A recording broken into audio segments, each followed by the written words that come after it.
Bienvenue à tous, on va s'échauffer, on va s'amuser, on va danser.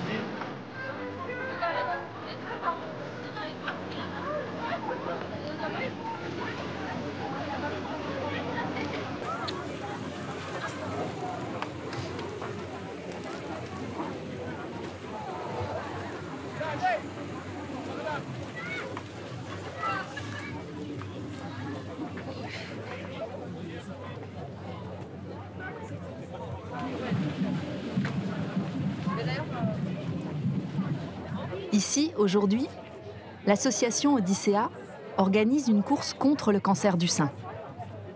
On peut courir 10 km ou 5 km. Il y a une course pour les enfants d'1 kilomètre. On peut aussi marcher sur 5 km. On est tous habillés en rose. Et ça a lieu une fois par an.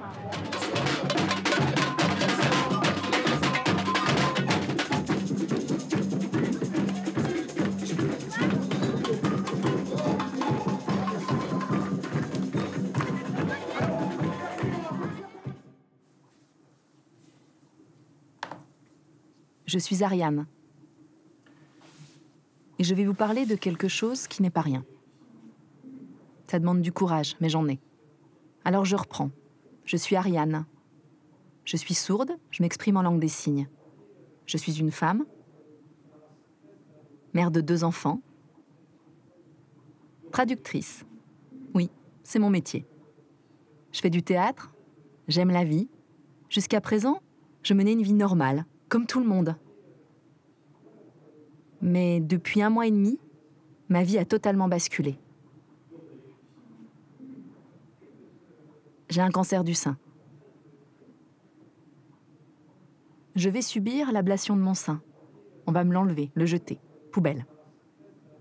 Parce que le cancer qui est là, il faut s'en débarrasser. Il me fait souffrir. Il faut l'enlever. Après, j'irai mieux.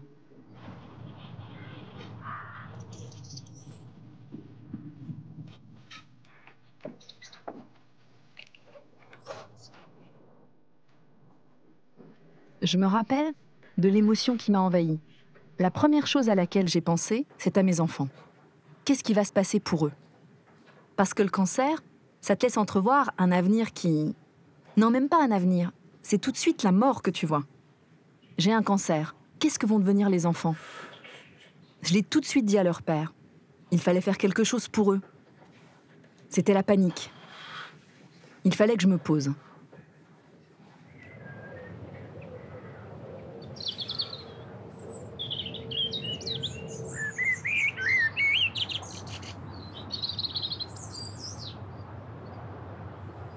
Ce qui revient le plus souvent, c'est l'angoisse de mort. Oui, de sorte de confronter effectivement à leur mortalité. Parce que nous avons tous, plus ou moins, l'illusion de notre immortalité. Et c'est là où il y a une cassure, un choc très profond. Et d'où plusieurs types de comportements. Ça peut être le déni, ça peut être la dépression, ça peut être la colère. Moi, j'ai décidé d'en parler. Je ne pouvais pas garder ça secret. Je l'ai dit, car je ne voulais pas le garder pour moi toute seule. D'abord parce que je suis une maman qui vit seule avec 2 enfants. Je n'aurais pas pu tenir ça secret, il fallait que je le dise à leur père. Et à mes amis aussi, j'aime énormément mes amis. Alors, pourquoi j'aurais gardé ça secret? Je l'ai dit à tout le monde.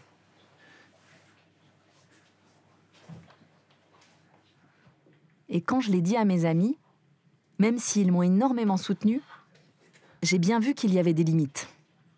Parce que c'était difficile pour eux de parler avec moi de ça, de trouver les mots. Ils essayaient de trouver les bons mots, les mots justes. Ils voulaient éviter de m'angoisser, de me faire déprimer. Au contraire, ils souhaitaient m'encourager, donc c'était difficile pour eux. Moi-même, à leur place, si je devais soutenir quelqu'un de malade, ça serait compliqué. Ils m'ont énormément soutenue. Donc je me suis dit qu'il fallait les laisser souffler un peu, que je les laisse tranquilles. Alors j'ai essayé de voir s'il y avait des groupes de parole, des associations. Je suis allée sur Internet en me disant « Qu'est-ce qu'on propose à Toulouse pour quelqu'un qui a un cancer ?» Tout ce que j'ai trouvé s'adressait aux entendants. Il n'y avait rien pour moi.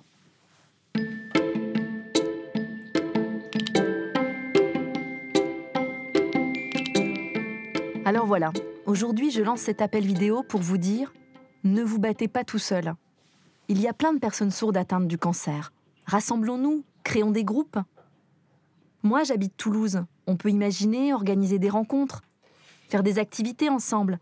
Enfin, je sais pas, j'ai plein d'idées, mais rien de précis pour l'instant. On peut créer des groupes partout en France, à Lille, à Paris. Il faut que ça se développe. Battons-nous ensemble. D'accord ? Je vous embrasse. Il est inadmissible que les sourds ne puissent pas avoir les mêmes accompagnements que les entendants. La parole est essentielle pour tout malade de cancer, aussi bien pour l'entendant que pour le sourd.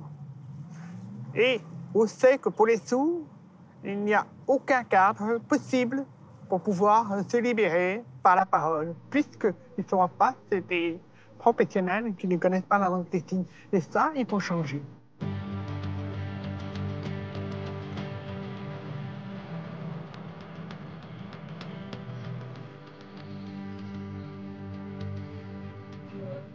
Mon métier, c'est infirmier. Je travaille à l'Institut Curie. C'est un hôpital spécialisé dans le cancer, aussi bien pour les soins que pour la recherche. Un hôpital totalement dédié au cancer. Je vois des situations très difficiles à vivre. Et là, je parle des entendants, hein. Des situations vraiment difficiles.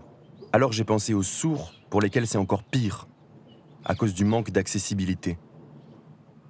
Je me suis dit qu'il fallait faire quelque chose. L'association a été créée fin 2014. Son objectif, c'est de se battre pour l'accessibilité des soins du cancer en langue des signes. On fait également de la prévention, de la sensibilisation et de l'information pour les personnes sourdes et malentendantes. Je pense que l'association François Giraud est la seule de ce type en France.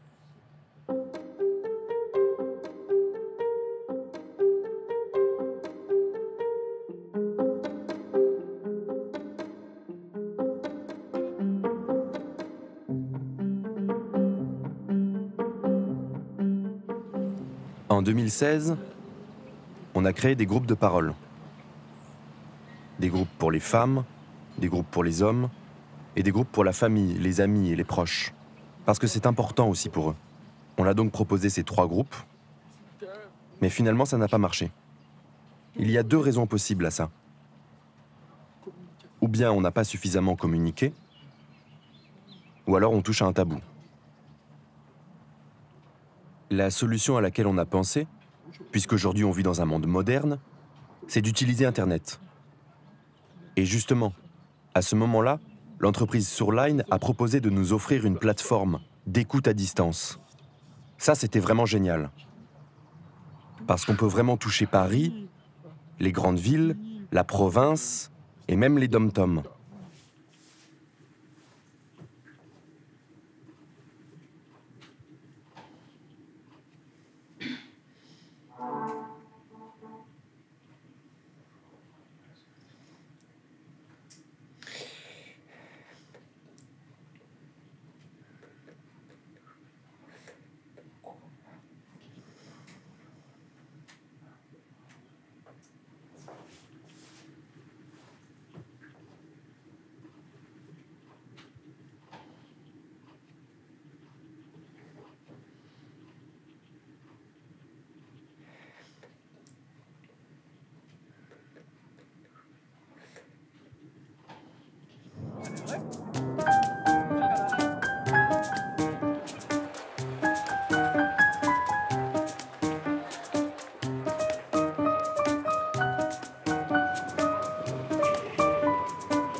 Là, je suis partie au ski pendant une semaine.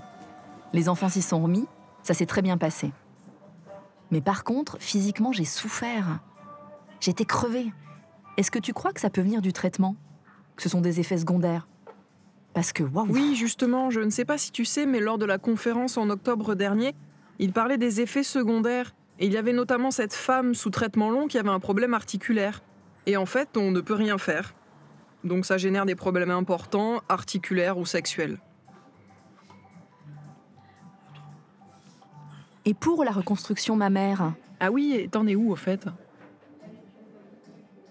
tu m'as raconté ce que tu avais vécu. Toi, tu l'as fait de façon naturelle, c'est ça? En fait, il m'avait proposé 2 méthodes. Soit poser un implant mammaire qu'il faudrait changer tous les 10 ans, ça je savais pas. Soit prélever de la peau du dos et de la graisse du ventre ou de l'intérieur des cuisses pour reconstruire le sein. Ben, moi, j'hésite. Qu'il me manque un sein, ça ne me dérange pas. Avec un coussin, dans le soutien-gorge, ça va, je suis pas gênée. J'hésite encore. Mais le test, ça sera vraiment cet été. Je verrai comment ça se passe.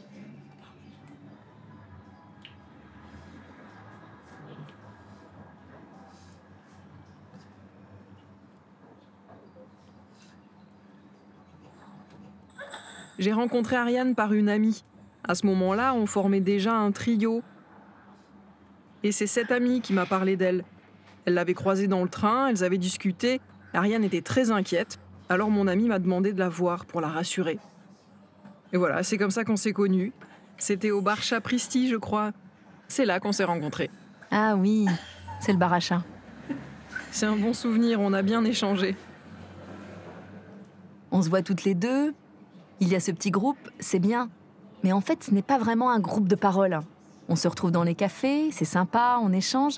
Mais évidemment, comme on n'a pas de local, ça reste assez informel tout ça. J'espère qu'avec la vidéo que tu as diffusée sur Facebook, quelqu'un se lancera. Après la diffusion de cette vidéo, j'ai eu plein de retours. C'était surtout des messages privés ou des commentaires. J'en ai eu plein. Mais du concret, des femmes ou même des personnes atteintes du cancer qui m'auraient contactée en me disant « Oui, il faut faire quelque chose, il faut bouger », il n'y en a pas eu. J'ai l'impression que pour les sourds malades, oui, c'est un tabou, en tout cas pour certains. Mais peut-être aussi que comme ils sont en cours de traitement, ils n'ont ni l'énergie, ni le courage de s'impliquer. Ils sont trop fatigués. En même temps, pour les sourds, on le sait, c'est délicat. On est un petit monde, les gens seraient gênés de rencontrer quelqu'un qu'ils connaissent, qu'on dise « Ah, lui, il a le cancer », que ça jase. Donc beaucoup évitent d'en parler. Moi aussi au début, puis avec le temps.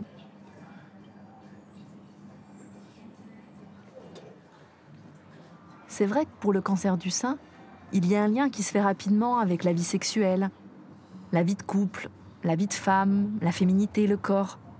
Donc, quand tu as un cancer du sein, tu as peur du jugement des autres, de leur regard.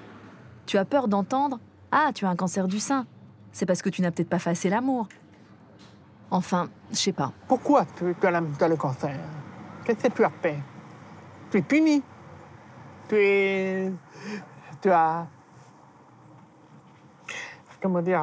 Donc, tu es honteux, puisqu'on n'en parle pas. Donc, le tabou provoque le sentiment de honte. Le tabou, c'est quelque chose dont on ne peut pas parler, parce que c'est interdit. Et ça fait peur d'en parler. Donc, on ne peut pas parler de ce sujet qui est la maladie du cancer. On se sent coupable parce qu'on fait du mal aux autres. Pas seulement à toi, mais aux autres. On leur fait de la peine, on les inquiète, on est porteur de la mort, et on déséquilibre la famille.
Ça a été difficile de leur dire. Il n'y a pas de bon moment pour annoncer ça. Parce que j'étais sous le coup de l'émotion, j'étais perturbée. Face à eux, garder le sourire, c'était difficile. Et puis, penser que mes enfants allaient voir leur maman malade, c'était dur. Ils allaient s'inquiéter, s'angoisser. Ça allait soulever plein de questions. Comment s'est passée l'annonce? Vous vous en souvenez? Non, vous vous en rappelez pas. C'était un midi, on déjeunait avec votre père, tous ensemble. J'étais triste, alors je pense que vous l'aviez vu. Ils se posaient des questions.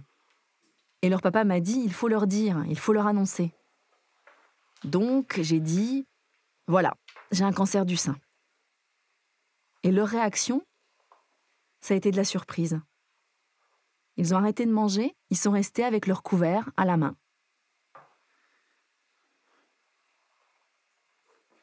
Moi, j'ai été surpris. Triste, non. Surpris plutôt. Moi, j'ai cru que t'avais un crabe à l'intérieur. C'est ce que j'ai imaginé. J'ai pensé à l'animal, donc pour moi, c'était rien. Mais en fait, non. Ça m'a fait réagir. Ça m'a fait réfléchir.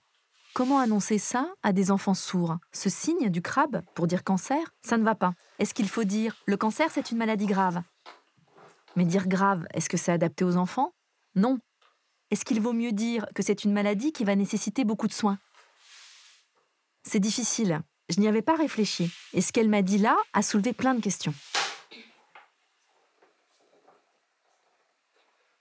Il faut dire la vérité aux enfants. Alors bien sûr, il ne s'agit pas de tout déballer.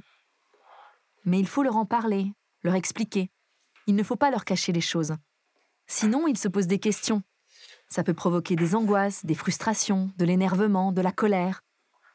Dire la vérité, moi j'ai remarqué que ça les rassure. Pour moi, c'était naturel de leur dire.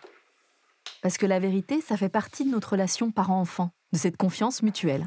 Pour moi, c'était mieux que tu le dises. J'ai eu de la chance que tu nous l'annonces.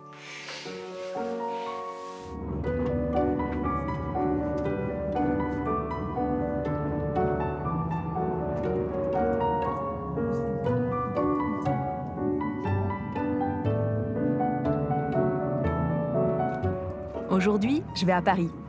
J'ai été invitée à participer à la table ronde de l'événement Ça se signe, pour témoigner avec 2 autres personnes.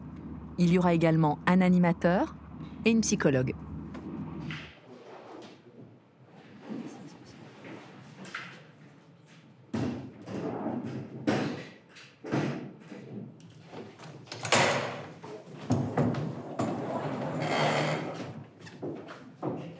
Aujourd'hui, on prépare un grand événement, ça se signe. On a hâte, on a envie d'y être. On le prépare depuis 3 mois. Alors aujourd'hui, on est un peu angoissé, un peu stressé, excité, mais tout ça, c'est positif. Et la salle est archi pleine. On attend 130 personnes. On ne pouvait pas en accueillir plus. Là, je vais pouvoir témoigner en direct devant le public. Expliquer, échanger avec les autres témoins, échanger avec le public. Et ça, c'est vraiment ce que je veux, pour qu'à l'avenir, il y ait plus d'accessibilité. Pour que les malades du cancer ne soient plus confrontés à ce manque d'accessibilité, à ce tabou, à la peur. Il faut qu'ils puissent en parler librement, qu'on puisse échanger tous ensemble, créer de la solidarité. C'est pour ça que j'y vais. C'est la toute première fois qu'on lève le tabou, qu'on va débattre, échanger autour du cancer. C'est la première fois que ça se fait. Donc à l'association Françoise Giraud, on est vraiment content de faire ce premier pas. Voilà. C'est un jour exceptionnel. C'est un grand événement pour moi. C'est très important d'y aller. Ça me tient à cœur.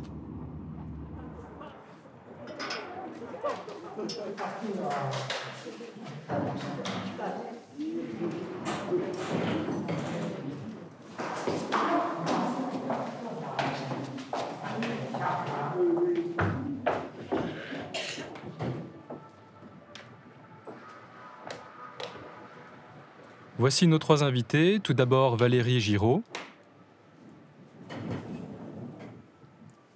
Bonjour, Bonjour. installez-vous, Merci. enchanté. Ensuite, Ariane Cousin. Bonjour. Bonjour. Et André Pierre Juste.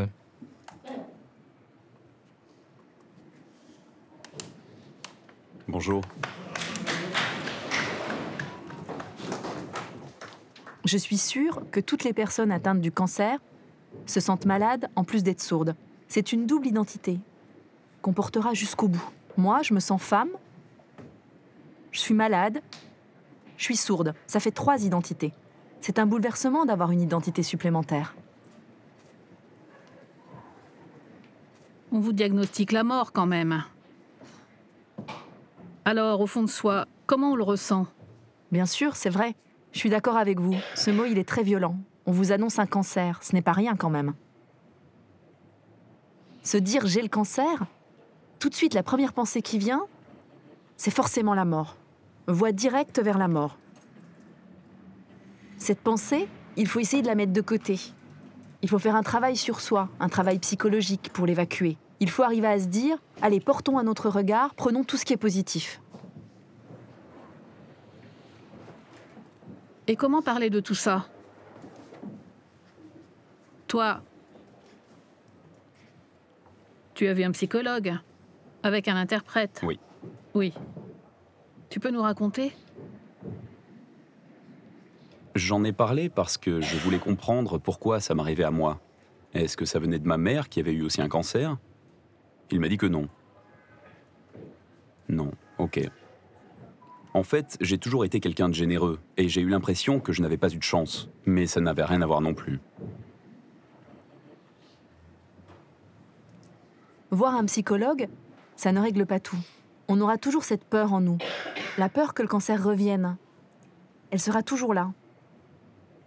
Ça peut aussi arriver aux autres. Peur pour moi, oui, mais aussi peur pour mes amis, peur pour ma famille. La peur est là. Quand on l'a vécue, faire disparaître cette peur, oui, c'est lourd. Est-ce qu'on est obligé d'aller voir un psychologue? Non. Mais si un malade du cancer veut en rencontrer un,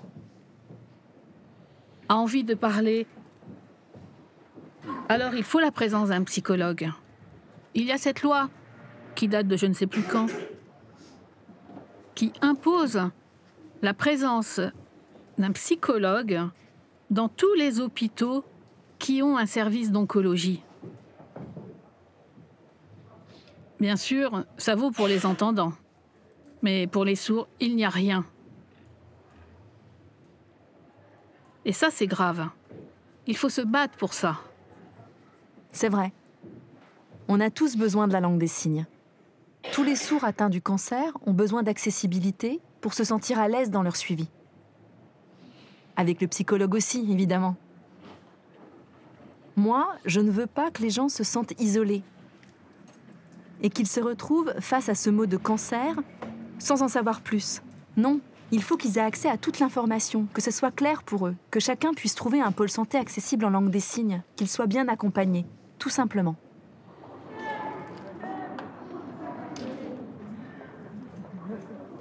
Moi, je participe pour les autres, pour les sauver, pour les aider. Et puis, ça me soulage d'en parler. Ça me libère. Ça me fait du bien. Je suis content. Moi aussi, j'ai eu un cancer il y a 2 ans. Et je me rends compte que j'avais fini par subir un peu le tabou. Je n'en parlais plus. Parce que je n'étais pas sur la même longueur d'onde que les gens. Ils ne comprenaient pas mon problème. Souvent, j'en parlais au cours des conversations, comme ça, simplement. Mais j'étais tellement enfermée dans mes problèmes de santé. Et je sentais que les gens prenaient de la distance. J'avais l'impression d'être un poids pour eux. C'est pour ça que je suis entrée dans le tabou, en quelque sorte. Les malades ne se livrent pas tous, ça dépend des gens. Le tabou commence à se lever un peu, mais ça dépend des gens, de leur sensibilité, s'ils osent ou pas. Mais il faut qu'ils le fassent, pour la collectivité.